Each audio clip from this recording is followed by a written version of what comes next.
I am really excited to have an amazing panel today, and can't wait for y'all to meet these folks and for all of us to learn a little bit more about osteoporosis, diagnosis, prevention, what we can be doing. But we wouldn't be having this today if it wasn't for my good friend, Amy Griboff, who is an elder law attorney and a positive aging community champion. And Amy is an elder law attorney, and she's been involved in some of these discussions. And so she knows I love addressing any and all topics out there. And she called me up one day and she said, "Steve, have you ever done a discussion on osteoporosis?" I was like, "No." And she goes, well, Amy, I'm going to let you tell your story. Is that you discovered that you had osteoporosis. Then she introduced me to Penelope with Million Dollar Bones, and then we met Lindsey West, and that's how we put this whole thing together. But I love hearing your real life story, and thanks for being willing to share it with us, Amy. Tell us a little bit about yourself and kind of what happened. Sure. Thanks, Steve. I appreciate it. And I appreciate you being willing to put this on as the first osteoporosis conversation. And yeah, I'm an elder law attorney. I've been doing this work for about 20 years, and I won't give my age up, but I might be in my 50s. And so I have lots of clients who come in and they might have a cane. They might obviously, share with me about their health issues, and osteoporosis is a common one I hear about. So I was familiar with it. And back in the summer, I was enjoying wearing shorts and flip flops, and I'm walking outside to go do something fun, and I fall on this, off the stairs and take a little tumble. I mean, it was really not a major fall. Um, I'm in pain when I get up, and I have turns out I broke a little bone in my foot. And I went to the doctor, and, he's like, you know, I don't need to tell you, rest. I had to put it in like a boot. And he says, I'll see you in 6 weeks. I'm sure you'll be fine. I'm sure you'll be fine. Well, he ate those words, because about 5 weeks in, I thought I was healing okay, but I decided, and this is patient advocacy, that I wanted to get a scan because I was told that I should start walking on the foot. And so went to get a scan of the foot and get a report back that it's not healing. Okay, well, what do I do now? It's not healing. Well, the doctor says this doesn't make any sense. Again, you're young, and it should be healing. So we're going to get you a DECA scan. I don't know if I said that right, but um, this is a scan that they do of your bones to check the density of your bones. And it turns out that I have, excuse me, osteoporosis, which was a total shock for somebody in their 50s to break a bone. It's not healing, get this diagnosis of osteoporosis. And I went to see a bunch of doctors, started doing my own research about how I could heal myself. Now, we're not really sure, because I'm somebody who's exercised my entire life, who eats organic. And I eat really well. Again, really curious set of facts, and saw an endocrinologist, and we don't need to go down this kind of rabbit hole, but perhaps I have celiac disease, and this might be the reason I got osteoporosis.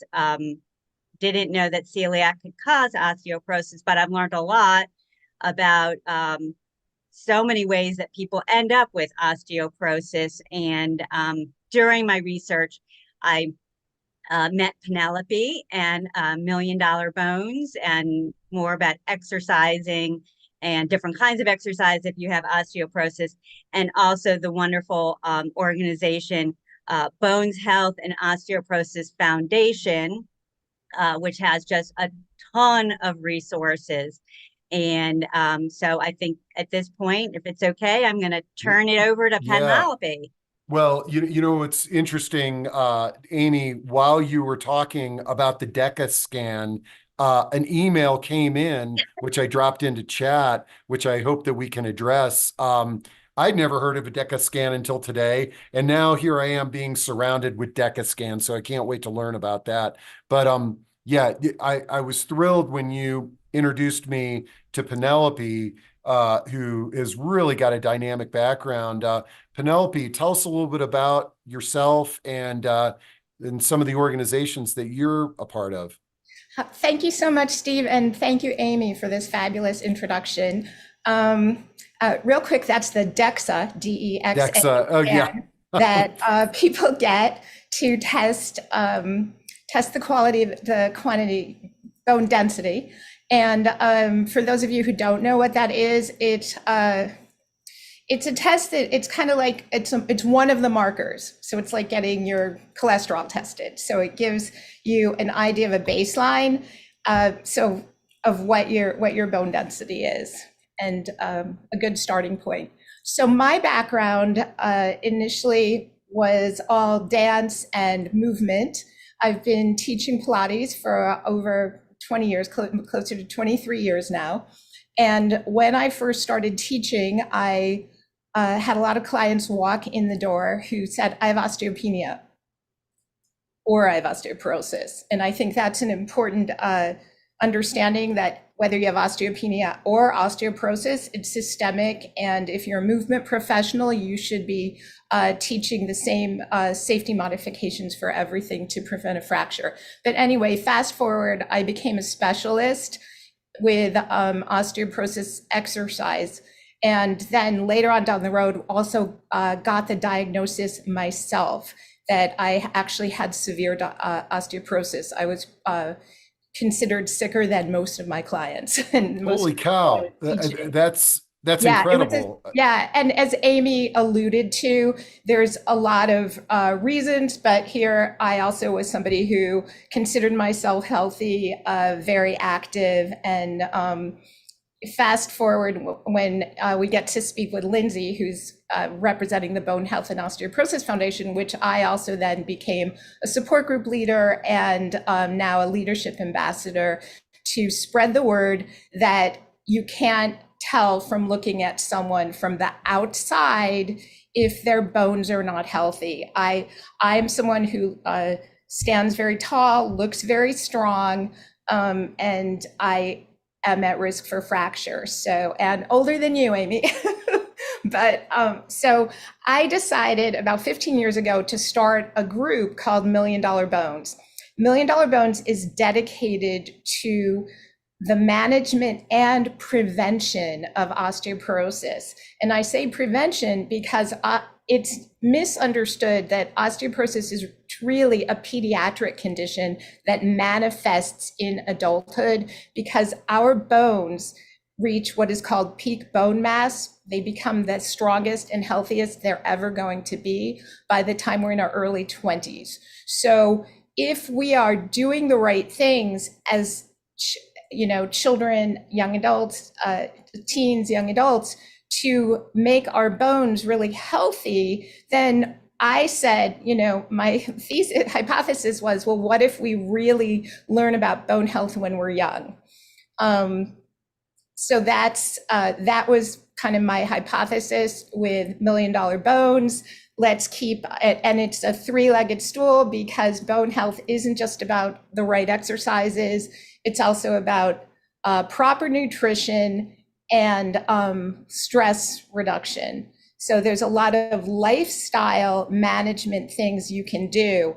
And just the way children are taught from a young age that they have to brush and floss to prevent plaque buildup on their teeth and have strong teeth as they age, my question is, why can't children be taught from the youngest of ages what to do to keep their bones healthy. Because fast forward, we can get a new set of teeth, but we cannot get a new set of bones. And the statistics on, half of all women over 50, 25% of all men over 50, and Lindsey, correct me if I'm wrong, they might even be going up, but that's the number of people that will sustain an osteoporosis-related fracture.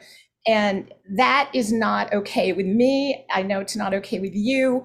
For those of you who have broken a bone, it's really, really painful. The bones most at risk for fracture when you have osteoporosis are the front of your spine, your thoracic vertebra, your wrists, and your hips, the neck of the femur. However, as Lindsey knows, she broke a bone in her foot.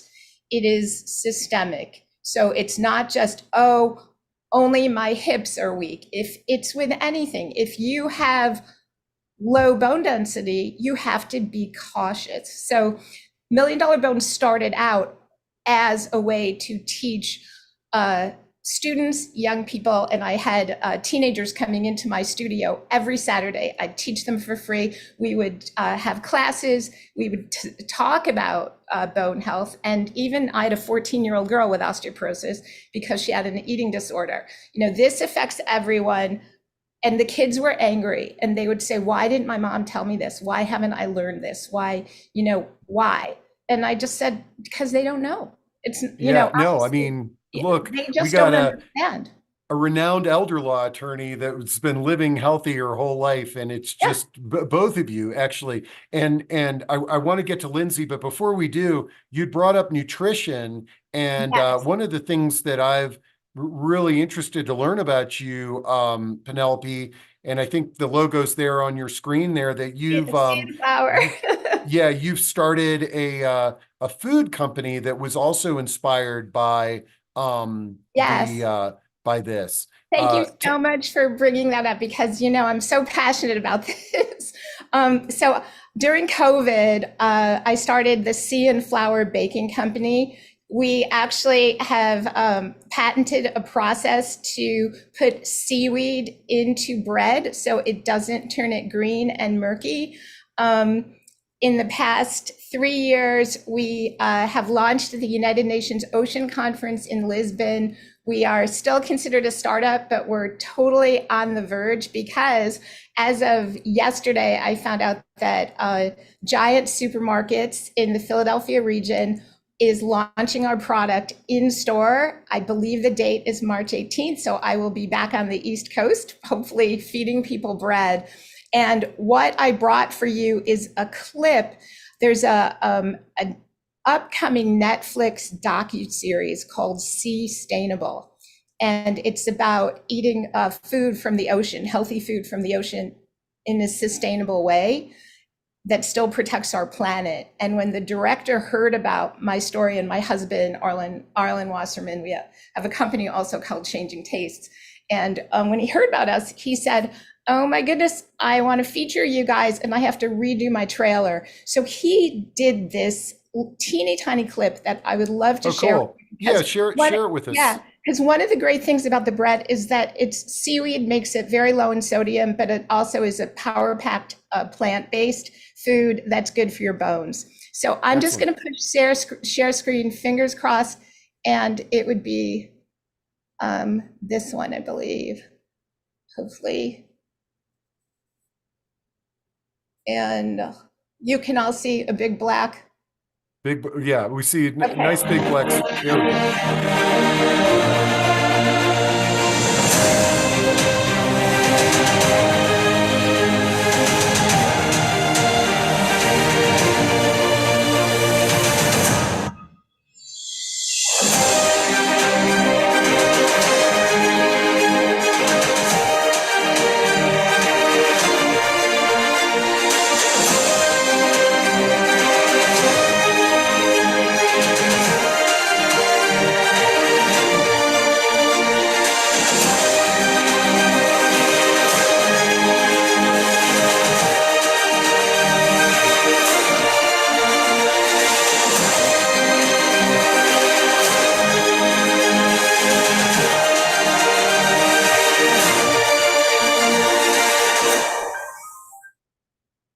it's great.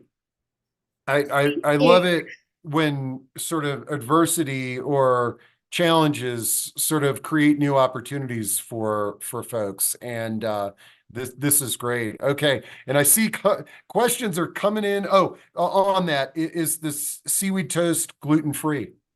Not yet. Our Okay. goal for the initially was to reach the 98.5% of the US consumer who is not gluten-free, but believe me, I have a gluten-free recipe in the works. And as soon as we get this going, yes, it will be. Okay.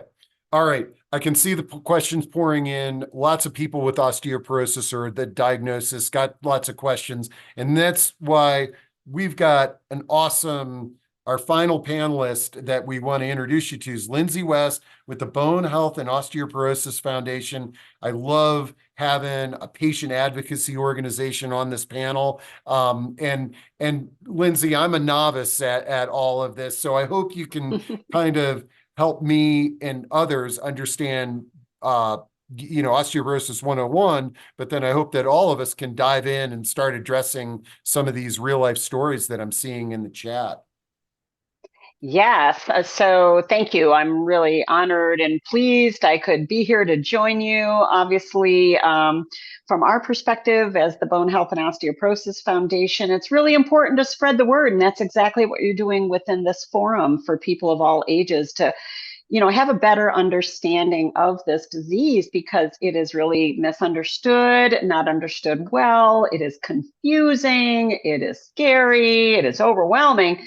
And it is a chronic condition, so we want to do everything we can to help prevent osteoporosis and to really work on bone health throughout the lifespan.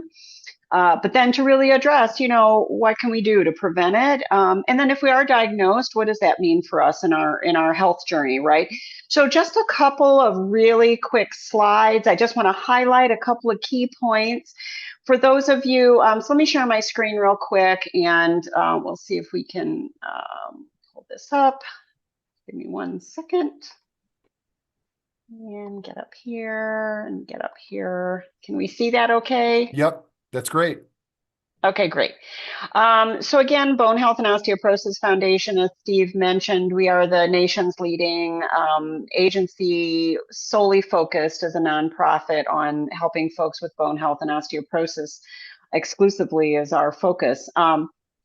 We work on a couple of different areas, but what we're focused on today is really talking about how can we help folks in the community, just like all of you in the audience today, consumers and patients alike, understand their bone health and what we can do to prevent and manage our osteoporosis if we are diagnosed. In addition to working on patient education, we also work on clinical research and education. Our healthcare providers need more skills around bone health and osteoporosis, identification and treatment as well. And then our third area of work is on policy.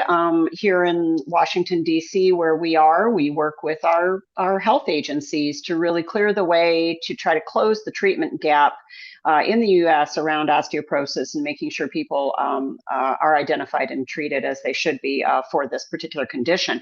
But, why is this such a sneaky and confusing disease? And it's also a dangerous disease. That's the problem. First off, it's like super widespread. It is a very common condition, more among women, but it's very important to know men get osteoporosis as well. So what is going on here? What's going on, right? So most people don't realize bone tissue is living tissue. It turns over. Old bone cells are sloughed off or taken into the body, and new cells come in to rebuild bone. It's an ever cycle of remodeling. The problem is, as we get older, especially for women, right after menopause, we start losing bone. The balance of that remodeling gets out of whack. We don't know exactly why, but there are some considerations, right? So it's linked with estrogen. So all women after menopause start to lose bone. And we're all living longer. We're losing more and more bone over time as we age as well. But what's also important to know is that there are other health conditions and medications we might be on that accelerate bone loss. So for instance, diabetes, people who have irritable bowel disease, celiac disease as well, people who are on medications, cancer treatment, people who are on steroid medications for a long time. There are many things like that that are setting us up for even more bone loss. That is a problem. And that's why we need to talk to our doctors about it and why a lot of people are caught by surprise. But what's also important is to know that even if we have done everything right in our lives, you guys are not the only stories that we hear of people who are active, healthy, fit, doing a lot of stuff, feel like they're doing really well, and boom, they get diagnosed sometimes at a young age. It is not anything you've done wrong. There is a strong genetic and family history component as well as those other things we talked about. So sometimes it's just the cards we're dealt with, but we want to stay on top of it. And other people start off with very small bones and they're going to have lighter, fragile bones perhaps later in life. So we just want to keep track of that. And as was mentioned earlier, 1 out of 2 women over age 50, 1 out of 4 men over age 50 are likely to have had a fracture sometime in their life where the underlying cause is the osteoporosis. If you fall from a standing height, you stumble and fall, or you twist or you turn and you break a bone from that standing height fall, or because you twist and you have a small break in one of your vertebrae, that is not a normal part of aging. Our bones, when we're younger, bend and they're more supple. Not so much when we get older and they're more thin and brittle. That is the problem, is the fracture. It's not, the osteoporosis is the underlying cause. What we're trying to ward off is that fracture. As Amy said, when we're younger, we heal better, but when we're older, not so great. So the broken bones become more and more dangerous and more problematic. Very painful for a long time, slow to heal, sometimes really limiting our activity and limiting our independence. None of us want that, right? So we have to pay attention. So whenever anybody has a broken bone, and I give you credit, Amy, you got that DEXA scan, but what we need to be doing is everybody, all women over age 65 is covered by Medicare, men over 70 definitely need your baseline DEXA scan done to see how your bone health and density is. But for women, who right after menopause, especially if you have family history, you need to speak up because you need that DEXA scan earlier. And that is, that was in my case because I have a family history. And I'm like, I'm not waiting until I'm 65. I need to understand ahead of time what's going on with that. So the long and the short of it is that we've got this process going and everybody's bone is different. Everything, things are happening that we can't tell because there's no symptoms until, unfortunately, sometimes the first time you find out you have osteoporosis, as Amy related, is you break a bone and then you're like, whoa, what's going on? We don't want that to happen, and we want to prevent another fracture. So you want to make sure that you get right on top of it and you seek somebody out who's very well trained with osteoporosis. There's not one specialist for osteoporosis. It can be an endocrinologist, a rheumatologist. Your PCP, your primary care doc, might know a lot. They might not. So you might have to seek out some more help around that. So the long and the short of it is that we want to make sure that you have the education you need. A lot of people really want to work on prevention. They're very interested in nutrition for bone. They want to understand exercise and safe movement for bone. Maybe, the word osteopenia, we also refer to that as low bone mass, low bone density. It is the first signs that you may be headed for osteoporosis, but it's not a linear thing. Some people with osteopenia still fracture. Other people who have osteoporosis never fracture. So we know that there's a lot of things with bone density and quality, but the key is to be smart about it. And you might have to make some modifications in what you do in your exercises. You want to do what you love to do, but you want to be smart about it. If you have low bone density or osteoporosis, you really want to make sure you know what you're doing so that you can be safe with all of your cool activities that you want to keep doing. But we don't want you to feel overwhelmed. So we have a new patient website. It's a patient education website, Your Path to Good Bone Health. And it was designed by patients and caregivers. And please go there to seek out more information because it's it's encouraging, it's easy to understand. There are 3 pathways. You can see them here. Am I at risk? For those who are like, oh my gosh, this could be me. I've just been diagnosed. What do I need to do? I'm overwhelmed. And then how do I manage osteoporosis over time? It's a complex condition that we have to manage over time. And we have podcasts and videos and short reads. So it's a lot more user friendly than our huge website, which is like this big, right? And then we also are doing a lot of cool free webinars all the time. We've recently merged with American Bone Health. They came under our umbrella. So we now have a lot of great free webinars. They're live streamed, and we've got them booked from February through May right now, on nutrition, on kind of osteoporosis 101, on posture, on stepping out strong so that you can maintain your balance and work on balance and reflexes, so that you can catch yourself if you fall, because we're all going to fall at some point. And then, so take a look at our events page and join us for some of those, talks. It's a lot of fun. And then my last thought before I turn this back over to everybody is, we really don't want people to feel like if you're diagnosed that you're alone, right? It can be scary and overwhelming, and we really pay attention to that. So we have support groups across the country. Many of them are virtual, and they welcome anybody from the country to join them. And then we also have an online community. We also have a peer educator program. We share patient stories. So probably, Amy, I'll probably get in touch with you, because it's good to spread the word. You provide hope and inspiration when you share your story with others. People don't feel alone.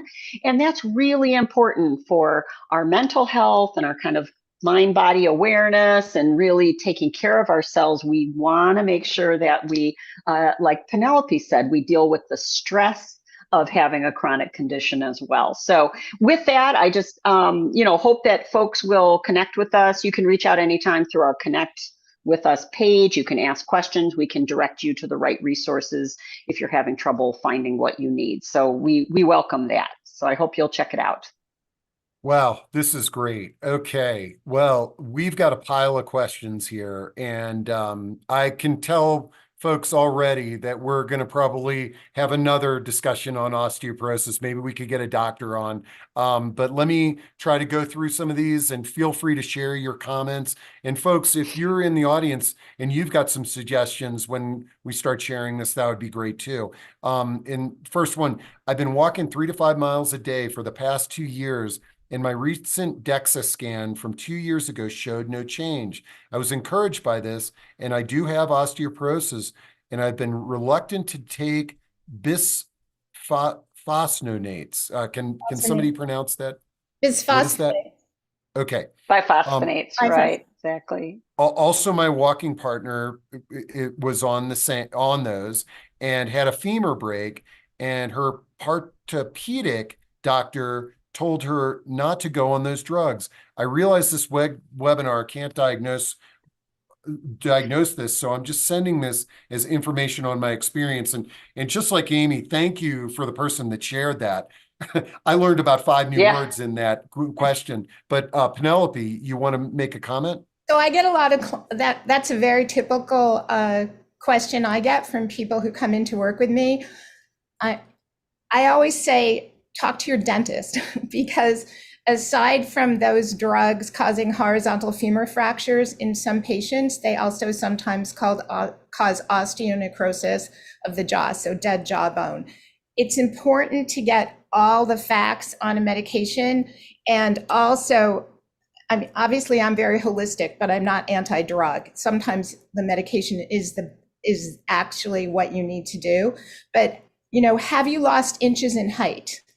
Have you had a fracture? Is your breathing compromised? Is anything going on with your heart function? Are you having unexplained pains anywhere? Like there's so many other things that people don't always look at. One of the most important things is if you are losing inches, that could be because you are having silent wedge compression fractures in the front of your backbone. 80% of these are silent. And also being careful, as Lindsey mentioned, if you're going to work out with someone, and then someone in the chats was saying that they went to a physical therapist who had no experience working with people who have osteoporosis. I work with a lot of people, even now, they know who I am, and they'll say, no, you know what, in like 25 years, we've been doing it my way, and there's never been a fracture. And I say, how do you know? It's a silent disease.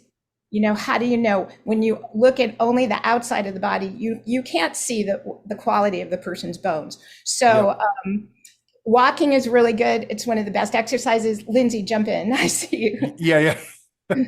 Let me jump in for a minute. So the medication arena is very tricky. I know I saw flooding in, which is often the case. Lots of questions about medication. So first of all, nobody wants to be on a medication. Nobody wants to be on a long-term medication.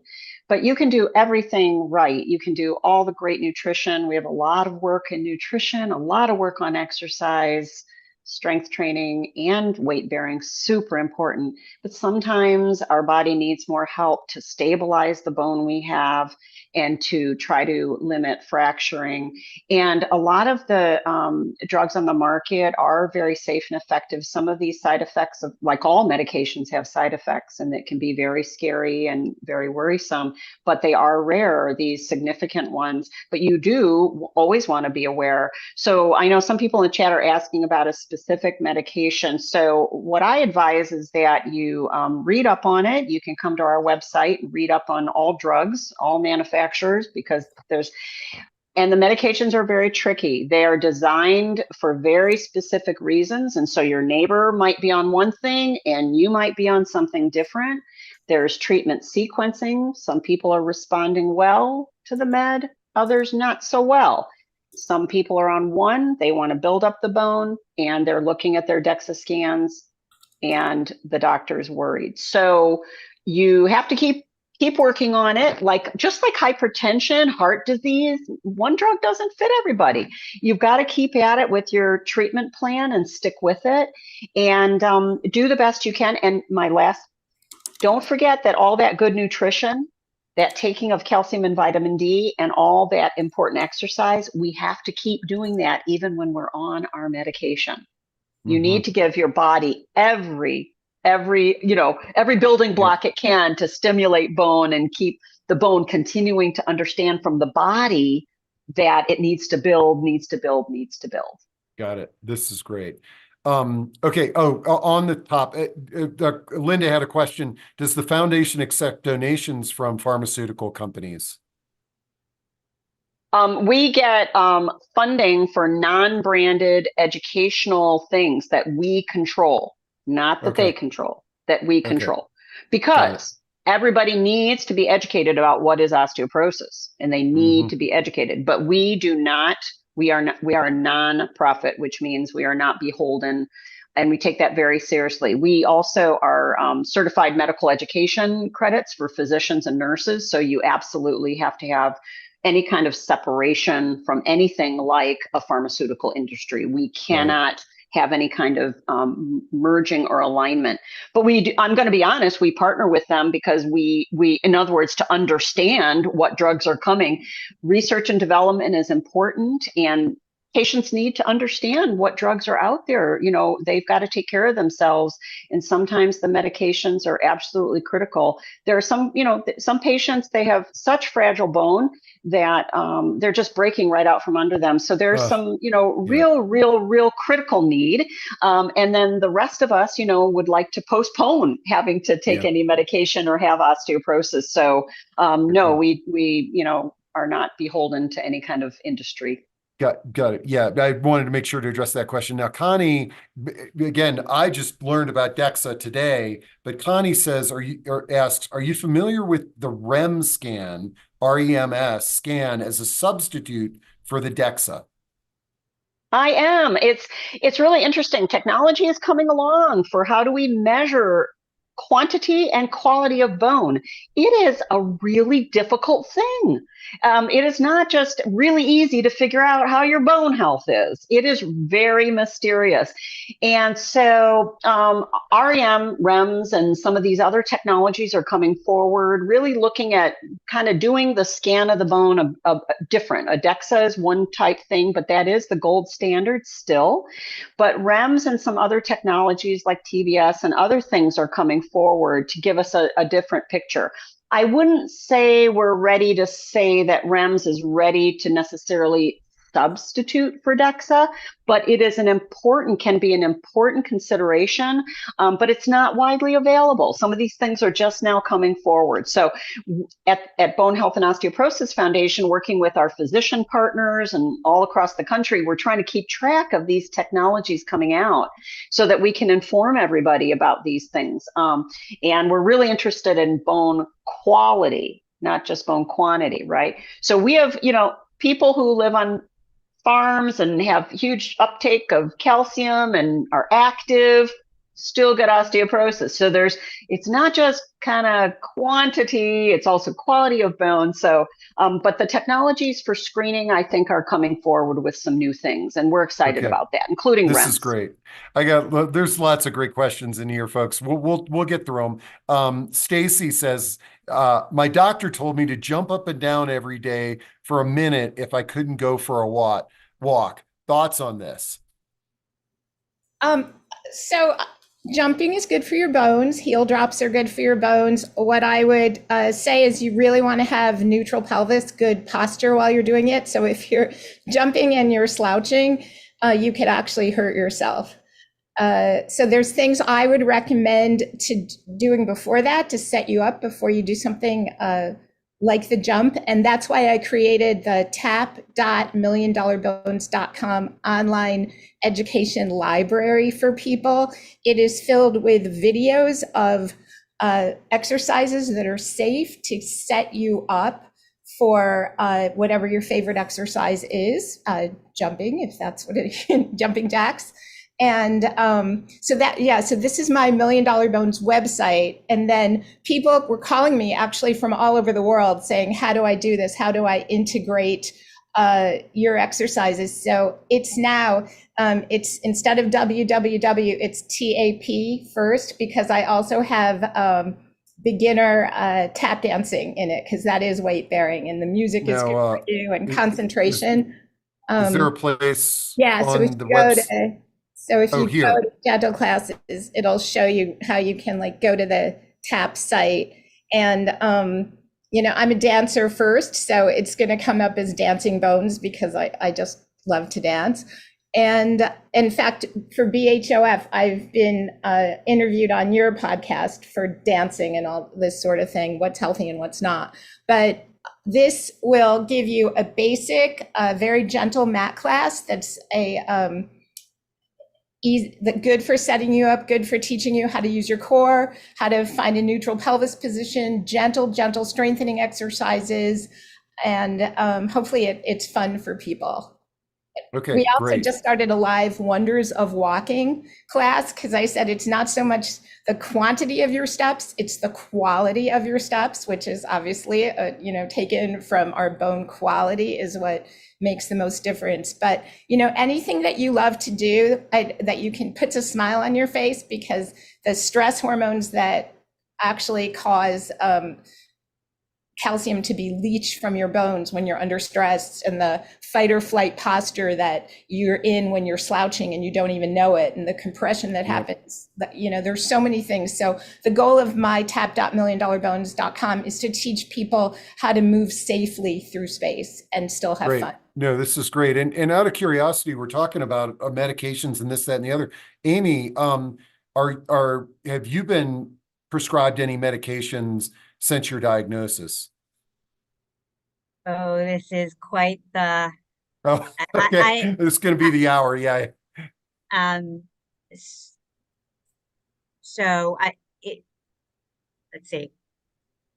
I'm not somebody who takes medication generally. I did try one of the, you'll have to help me with the pronunciation again, biophosphate. I can't pronounce it either. Yeah. But I ended up actually right now I'm taking a daily injection of Forteo, but I am painfully and hopefully trying to see if I can move to vitamins and other kinds of treatment. And I think one of my frustrations is that, so I've been on this journey, and since September, I guess, is when I had the DEXA scan. And but I'm told by doctors that, oh, well, we can't do another DEXA scan for a year. And so, and I think somebody mentioned about doing work for like 2 years.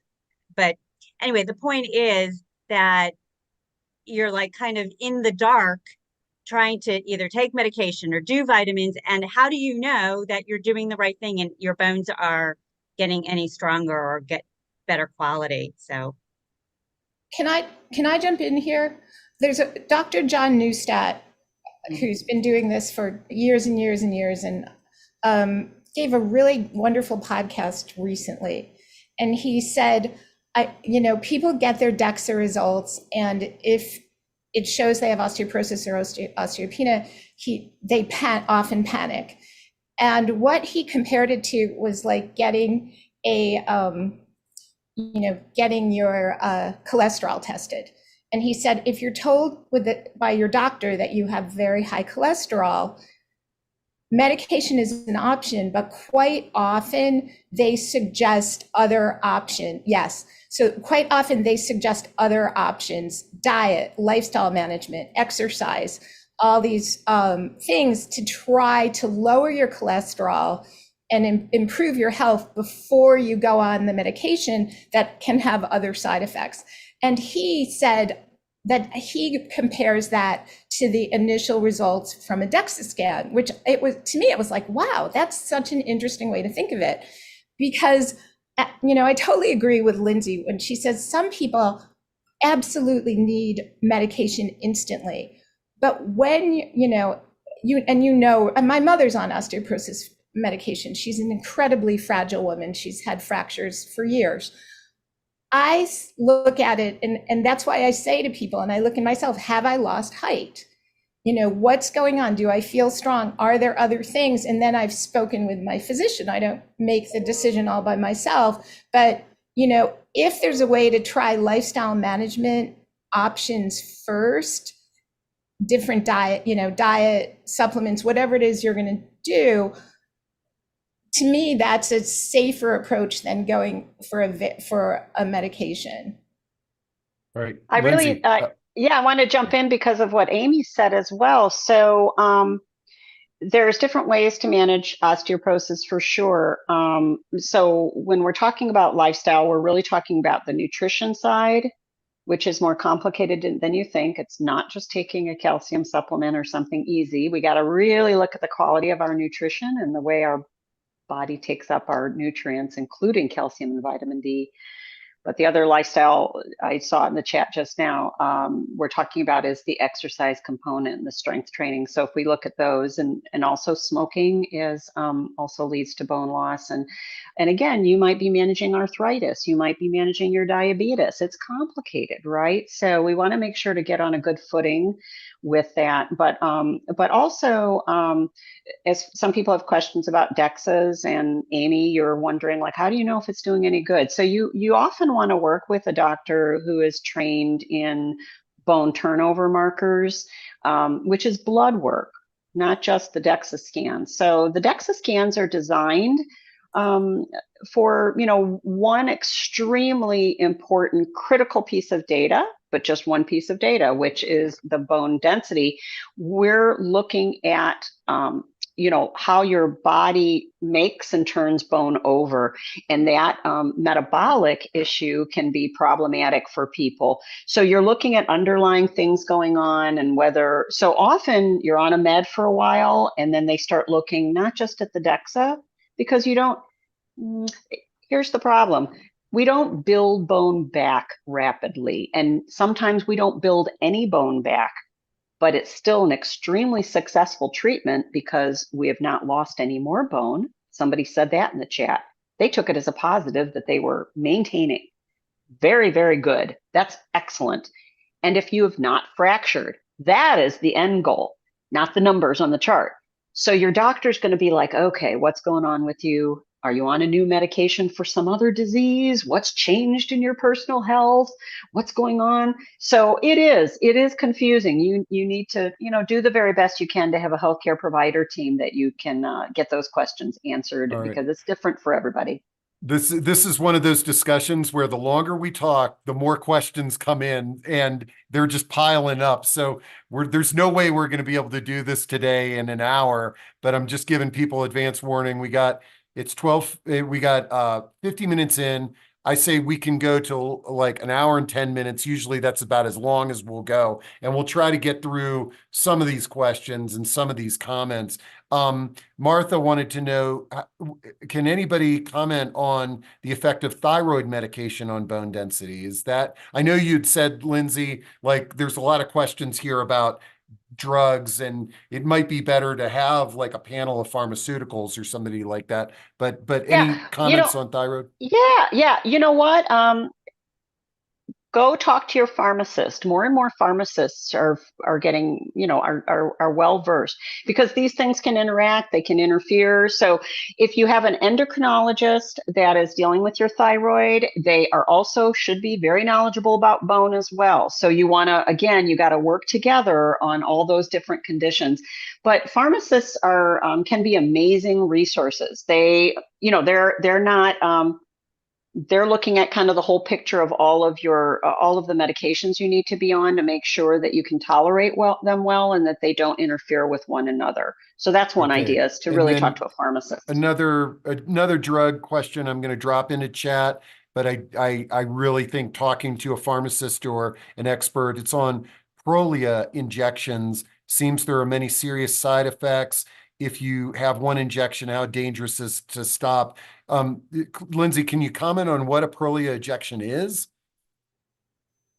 Well, the injectables are actually newer to the market, but very, very successful. We have physicians who are just amazed at some of the results, but for others, maybe not responsive to it. Again, not one size fits Oh, all.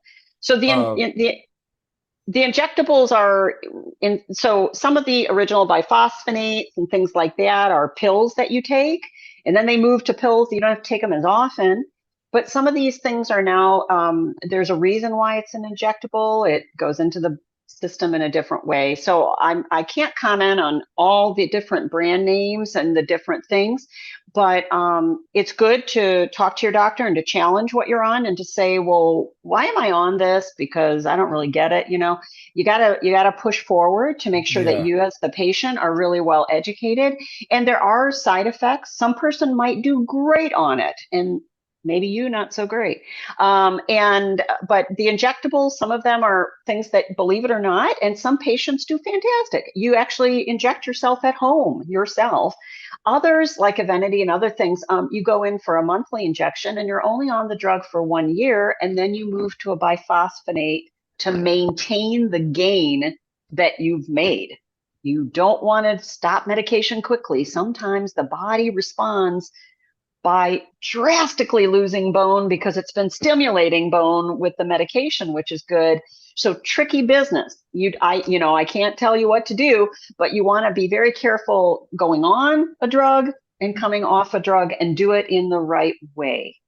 And then, and I've seen a couple of questions in chat about blood tests. I mean, I think somebody brought up blood tests.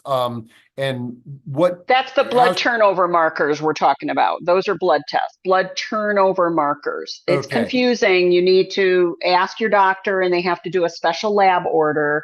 But there's certain things they look for. Unfortunately, sometimes they're not 100% covered by insurance. There can be a bigger copay for some of these more fine-tuned specialty lab tests, but they're really important, I think. And usually before going on any medication, you need to be fully assessed, including blood turnover markers, so that they can figure out the best treatment path forward for you. And also the urine test, I saw it. So it shows how much calcium you're excreting. Okay. Yeah. It's not a fun test. It's not a fun test, but I've done it, and anybody can do it. But you too, Amy. 24-hour catch. Yeah. Yeah. But again, the goal is, why maybe there's something going on with the way you absorb calcium, and you're just, it goes out of your body, and draining your bone. Can I share real quick? When I was diagnosed, so I was diagnosed at 45, they didn't tell me, and they kept saying, you're one of those people, you do everything right, and it's just not going to make a difference. You need to go on drugs. Well, when I was 50, they found out I had a parathyroid tumor. So something to talk to your doctors with. I needed surgery. The tumor was about the size of a walnut, and our parathyroid glands are supposed to be the size of a grain of rice. Fortunately, we have 4 of them, but that's something that I think, especially if your calcium levels are high, what I've learned from my own body is that when they're high, it generally indicates that you have a parathyroid tumor, and that causes osteoporosis, then a host of other things. So something that my doctor never mentioned to me, in all the years, he never said, oh, let's check your parathyroid. But thank God I got that removed. Okay, I'm scanning through here on lots of great questions. I know we've touched some of the fringes of them. Bone building markers, we talked about that. The urine test is diagnosed. Connie says that we should do a discussion on REMS, maybe get somebody to talk about that.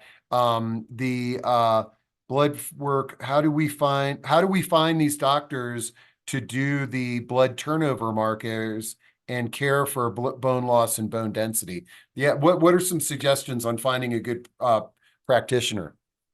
Yeah, it's tricky. We wish there was one doctor, right? One type of doctor that specializes in this. But the fact of the matter is, you need to look at the physicians that are in your area. And the goal is to find someone who lists, or when you call their office, says that they're used to treating osteoporosis. And sometimes they use the word bone metabolism or metabolic diseases, including bone. So some primary care physicians are good at this, but to be honest, sometimes it's a little bit beyond their normal skill set to be really good at bone. Some orthopedics are good at the bone, but they're often more trained to fix bones, right, and do that work. So I often tell people to look for an endocrinologist or a rheumatologist. And, rheumatology is funny. Most people think, oh, I didn't even know what a rheumatologist was until a few years ago when my mom needed one, but they often deal with arthritis and other rheumatic issues. But they're also, many of them are top notch on bone. So, you got to look at the endocrinologists and the rheumatologists in your area. And sometimes you can Google Bone Health Clinic or something like that, and you will see certain practices of doctors that specialize in bone. It's a really tricky thing sometimes. We have some tips on our website about finding a healthcare provider, but you just got to talk to people and try to find somebody that really is going to meet your needs, especially when you need those lab tests and you need all that tracking over time. You want somebody who really knows what they're doing. Okay, Not always easy. Margie Bissinger, who's also a BHOF leadership ambassador, just did it's a natural approaches to bone osteoporosis and bone health summit. Lindsey, I'm sure you're familiar with this. I was a guest last year for $1 Million Bones and this year for teaching a TAP class, but she has this tremendous resource of practitioners all over the country, actually all over the world. So if you Google Margie Bissinger, she's just fab. I mean, she's also a physical therapist, and yeah, happy bones, happy life. Her husband is a gynecologist, and she has got, like, from Dr. Rubin, who invented the Live Vibration platform that went to space with the astronauts, to different nutrition practitioners, to doctors, and obviously she's a huge advocate for BHOF. But in fact, Margie and I met before BHOF was that. It was the National Osteoporosis Foundation. We met at one of their luncheons probably 15 years ago and became fast friends and colleagues. And what she's done for this community because of her passion for osteoporosis management is just, it's just remarkable and wonderful. And I'm very proud to call her my friend. So she can help a lot. So this is awesome, and I shared that resource in chat. Man, there is more testing here than I know what to do with here. Carol says, "What about the FRAX score? FRAX?" And I dropped a link into that on an article. What's the FRAX score? Let me outline that just a little bit, and you can do it yourself, but it's really designed for physicians. It's kind of like a scoring tool to estimate your fracture risk 10 years out. So, there's other scoring tools like this for heart disease that kind of shows you heart disease and stroke, like you have these risk factors, family history, and this is going on. And so this is kind of like your odds that you might have a problem. So that's what FRAX does. It allows you to put your bone density score in, but also a lot of those personal health risk factors that you might Okay. have. And then it's a sophisticated algorithm that then provides a score that says, compared to a healthy, kind of baseline person like this, your risk of fracture is low, medium, high. And it can be another piece of critical information to help a doctor decide whether or not you need a medication or not, what's going on. So there's a lot to it. So it's another tool in the toolbox for healthcare providers. A person can go on and do FRAX, but it is a little complicated. The language is a little bit sophisticated. We are going to be releasing the American Bone Health that recently merged underneath with us. There's a consumer fracture risk calculator that we're bringing over, and it's a little more user friendly. So you're going to find that on our site probably, if not February, March, as we bring it over to our platform. It's based on FRAX, but it's a little more user friendly for the average person. So really it's looking at basically your risk of a fracture of hip or overall. They kind of break it up. And 10 years out. So I know that's a lot, Wow. but you can look up FRAX on our website and you can read more about it too. Excellent. Now, Linda has a question for you, Amy. Did you experience pain with your injections?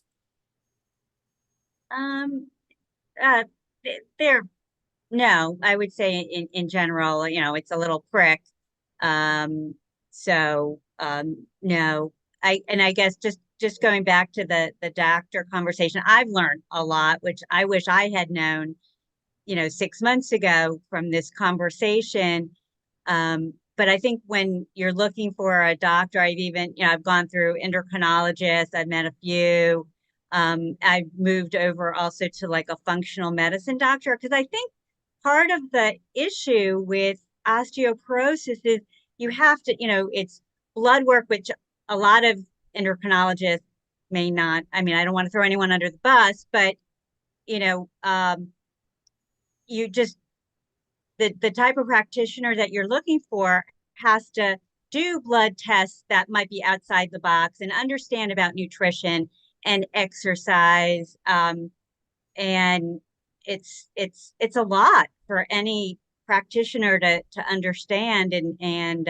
So, or maybe it's just getting a team of, like Penelope and nutritionist and, so exercise nutritionist, medical professional.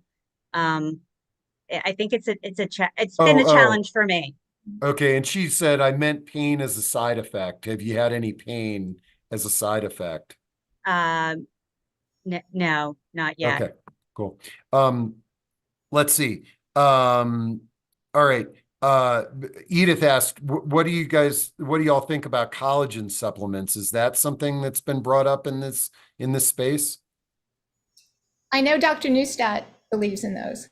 Okay. All right. Okay. Holy cow. Boy, this is one of the most active conversations that we've had. There's lots of great stuff in the chat. And folks, remember, this is going to be recorded. All that chat will be in the recording. All the contact info for our panel members and all these links that I'm dropping in will be there. And I'm just kind of scanning to see if there's anything that might be do metal.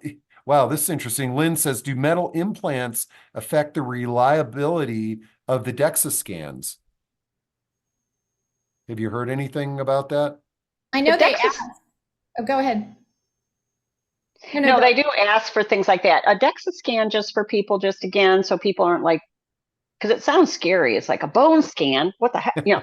So it's really easy to have a DEXA scan. You're lying down with your clothes on a table. It's a type of X-ray, but it's for very specific parts of the bone. So they normally look at the top of the femur that inserts into the hip. They often do spine. Sometimes they do the radius arm of the bone. So it's like certain parts that they're looking for to get like an idea of bone density. So with that, you know, they do take into account and make sure that nothing's going to interfere with the imaging. It's imaging. So they're going to ask about metal implants and things like that. So they'll take that into account. And you know, you'd mentioned, Lindsey, that Medicare covers DEXA scans over a certain age, right? Or yes, that's right. So 65 and older for women. But if you speak up with your doctor and you say, I have a family history, I have diabetes, I have these other underlying causes that might put me at risk, they can code that, and more often than not, it will be covered by insurance. But I am no insurance expert. You always have to check and ask your doctor and all that good stuff. And when you're on osteoporosis treatment of any kind, whether it's medication or you're monitoring, a lot of insurance will pay for that once a year. Again, let me be careful and make sure people understand you don't get changes in bone density rapidly of any kind. It's not that kind of test. So you don't do it at 3 months or 6 months. So most doctors say, let's monitor with some other things, and then let's try to do it annually is a good course of action if you're monitoring. And some people who are doing very well, the doctor might be like, we don't need another bone density for 2 years. You know, it just really depends on your circumstance. And Janet had that question, was the frequency of the DEXA scan, and she's been diagnosed too. Let's see. Jean says there was a nasal spray for osteoporosis. Do you have any pros or cons on that? It's called Milacalcin, I think. I know we're throwing it. I have never had a discussion with this many pharmaceuticals and nutrition. I give your audience is really well informed. It's a smart group of people who are really looking out for themselves, looking out for one another, taking charge. I love it. I have to say I'm not familiar with that product. We don't really endorse certain products, but you just definitely need to buyer beware to a certain extent. And we're hoping that we can keep up to date on things. Is that something you're familiar with, Penelope? I was thinking that I have not heard of a nasal spray for osteoporosis. Sounds like a calcium related. If it's got the word calcium something, they're maybe trying to suggest that it will help with calcium or bone, but I'm afraid I just don't happen to be familiar with that product. Okay, great. This is a really good one here. Laura says, what exercise should I not be doing if I've been diagnosed with osteoporosis? Is running bad? I've been running for 40 years. Running is good. It's a weight-bearing exercise. Running, walking, hiking, jumping, sidestepping, heel drops. What you should not be doing is putting yourself into a C curve. So slouching. So I caution people who do seated exercises, because sitting is the position of most compression on the spine. If you're doing Pilates, you should not be doing roll-ups, hundreds, anything that causes you to come forward and then load, adding your body weight into that position. Definitely not doing any inversions, not doing anything where you bring your feet up over your head. So nothing that curls you into yourself. So this is yes. What you want to be doing is strengthening your extensors, the muscles up and down the back of your body, because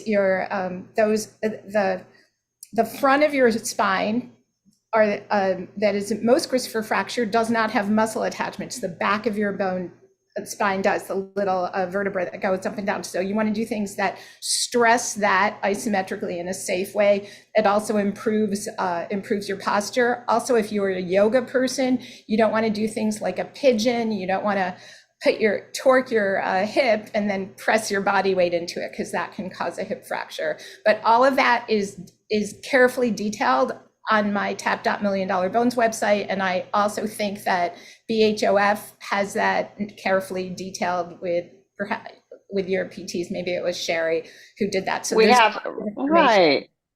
That's a good approach. I think a lot of people are wondering about their sports and their activities and yeah. I would sometimes caution golf, golf, yeah, that twisting. It's a little tricky. Yeah, it's tricky. And then of course, there's so many people who live on, retirement communities that are on a golf course. So what I try to do is teach people how to bend from the hips, rotate with the elongation on the spine, strengthen your wrists, do things that will allow you to continue doing whatever your favorite sport is, but do it with elongation and not a forward head, tense shoulder posture. And meditation. Yeah. Let me tell you, okay, we've been talking an hour and 10 minutes, and we could talk another hour and 10 minutes. I am definitely going to make this a regular thing, but I'm going to close with one question from Anne. And she says, is osteoporosis curable? If not now, do you think at some point it will be in the future? And a surprising thing is our Dr. Falconer, when he talks about Parkinson's, I've never heard anybody say, it's like, there is, I'm going to be a back doctor in the future because we are finding a cure. But what are your thoughts on the future of osteoporosis? It's funny because our CEO, Claire Gill, we were talking with our board members and we're talking with researchers, and we're like, is there going to be a cure in in the near future? So we think that's a ways off as far as curing it, because we live so much longer, and when your bone kind of winds down, it's hard to build it back up, right? So we're dedicated to preventing fractures. We want to see no fractures in the future, right? Might not quite get to the curing of the osteoporosis. So right now, the best way to think about it is your body is off kilter. You're just out of balance with your bone, and you need to stay on that medication. It is a lifelong condition. That's how it is considered. And we, just like with other things that we have to manage, like arthritis or diabetes, we need to take care of it over time. And so you just want to, have that look ahead, and you want to say to yourself, okay, I'm going to live to be in my 70s, my 80s, my 90s and beyond. So I want to make sure that I can stay as healthy and strong as possible and have that long range, view in mind. And I have another opinion on that too. I'm very glass half full. When I was born, polio was still in existence.